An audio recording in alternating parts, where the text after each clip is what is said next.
زبور دوسری کتاب اور اس کا 70 باب جو 5 آیات پر مشتمل ہے۔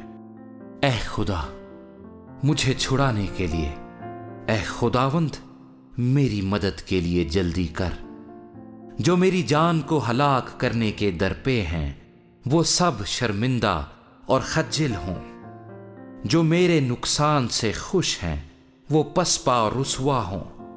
آہا ہا ہا کرنے والے اپنی رسوائی کی وجہ سے پسپا ہوں۔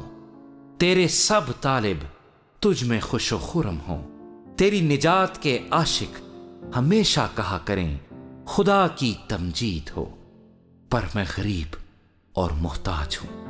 اے خدا میرے پاس جلد آ، میرا مددگار اور چھڑانے والا تو ہی ہے۔ اے خداوند دیر نہ کر۔